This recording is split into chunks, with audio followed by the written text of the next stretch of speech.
সামাজিক যোগাযোগ মাধ্যমে আবারও বোমা ফাটালেন হাসনাত আবদুল্লাহ। আমাদের মনে থাকবার কথা, কিছুদিন আগে সেনাপ্রধানের সাথে একটা বৈঠক নিয়ে তিনি একটা বোমা ফাটিয়েছিলেন এবং সেখানে তিনি রিফাইন্ড আওয়ামী লীগকে কীভাবে চাপিয়ে দেবার চেষ্টা করা হচ্ছে সেনাবাহিনী কিংবা সরাসরি বলতে গেলে সেনাপ্রধানের পক্ষ থেকে সেই কথাগুলো বলবার চেষ্টা করেছিলেন, যদিও তার নিজের দলের ইনফ্যাক্ট তার সাথে সেই বৈঠকে অংশ নিয়েছিলেন এমন একজন নেতা সার্জিস আলম হাসনাত আবদুল্লাহর বক্তব্যকে সমর্থন করেননি।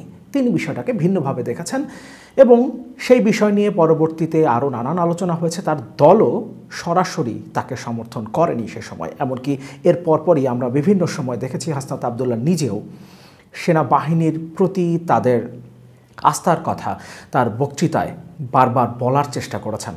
অর্থাৎ মনে হয়েছে তিনি একরকম ড্যামেজ কন্ট্রোলের চেষ্টা করেছেন। এবার তিনি আরেকটা বোমা ফাটালেন।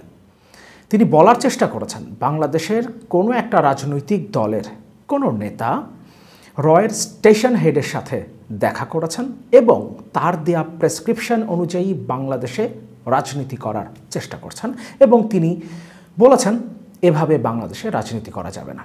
রয়ের প্রেসক্রিপশনে রয়ের স্টেশন হেডের সাথে বৈঠক করে তার দেয়া প্রেসক্রিপশন অনুসরণ করে বাংলাদেশে রাজনীতি করা যাবে না। নতুন করে আরেকটা বোমা তিনি ফাটালেন, আরেকটা বিতর্কের জন্ম হলো। এখন প্রশ্ন হলো, রয়ের স্টেশন হেডের সাথে বৈঠক কে করেছেন?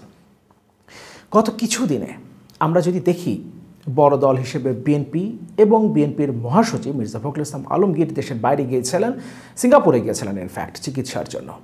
তাহলে সেখানে কি রয়ের স্টেশন হেডের সাথে তার বৈঠক হয়েছিল? সেটাই কি ইঙ্গিত করেছেন হাসনাত আবদুল্লাহ?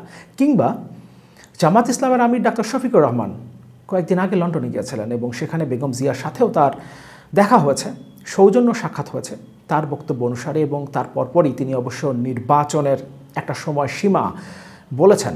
তিনি আগামী রমজানের আগে নির্বাচন চান, অর্থাৎ আগামী জানুয়ারির মধ্যে নির্বাচন চান। বিএনপি যেখানে চাচ্ছে ডিসেম্বরে, অর্থাৎ বিএনপির সাথে কিছুটা সুর মিলে যাচ্ছে বেগম জিয়ার সাথে সাক্ষাতের পর, এমনটা রাজনৈতিক মহলে একটা আলোচনা রয়েছে। তাহলে ডাক্তার শফিকুর রহমান জামাত ইসলামের আমির তিনি কি রয়ের স্টেশন হেডের সাথে দেখা করেছেন? এই দুজনের কথা আসতে পারে। এখন একই সাথে একই দিনে আরও একটা খবর বিশেষ করে সামাজিক যোগাযোগ মাধ্যমে বেশ ছড়িয়ে পড়েছে। দুজন উপদেষ্টার দুজন এপিএস তাদেরকে পদত্যাগে বাধ্য করা হয়েছে কিংবা তাদেরকে বরখাস্ত করা হয়েছে, এমন একটা খবর ছড়িয়ে পড়েছে। আসিফ মাহমুদ সজীব ভুইয়ার এপিএস মুয়াজ্জেম এবং স্বাস্থ্য উপদেষ্টার এপিএস তুহিন ফারাবী। বলা হচ্ছে সামাজিক যোগাযোগ মাধ্যমে যেভাবে বিভিন্ন স্ক্রিনশটও ইনফ্যাক্ট এই বক্তব্যকে সমর্থন করে যে স্ক্রিনশটগুলো ছড়িয়ে পড়ছে, সেখানে দেখা যাচ্ছে তারা বেশ কিছু টাকা বিদেশে পাচার করেছেন এবং যে লেনদেনগুলো হয়েছে, অনৈতিক যে লেনদেনগুলো হয়েছে, সেই অর্থগুলো বেশিরভাগই দুবাইতে চলে গেছে এবং তারা দেশ ছাড়ারও পরিকল্পনা করেছিলেন, যে কোনো মুহূর্তে তারা দেশ ছাড়তে পারেন। এই ধরনের নানান আলোচনা সামাজিক যোগাযোগ মাধ্যমে হচ্ছে।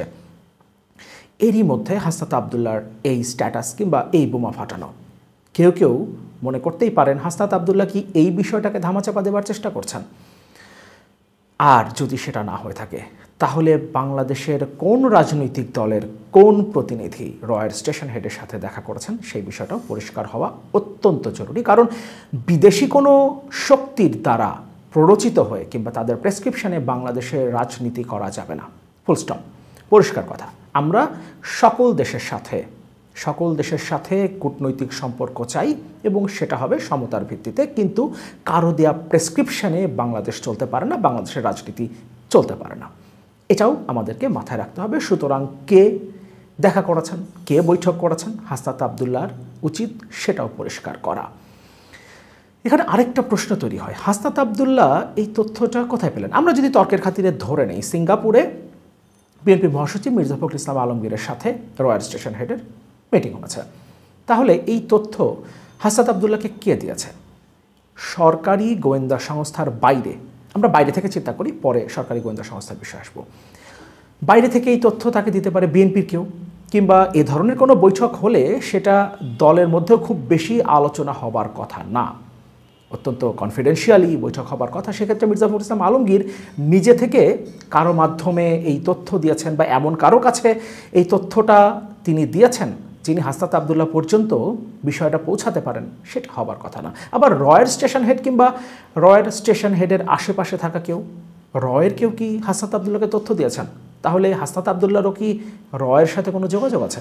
আমরা সেটা মনে করতে চাই না, এবং সেটা হলে হাসনাত আবদুল্লাহ হয়তো এভাবে বোমা ফাটাতেন না, ফাটানোর কথা না। অবশ্য ডিপ্লোম্যাসিতে অনেক কিছুই হতে পারে, আর যখন এটা ডিপ স্টেট তখন খেলাটা অনেক গভীরে, ফলে আমরা সেটাও উড়িয়ে দিতে পারি না।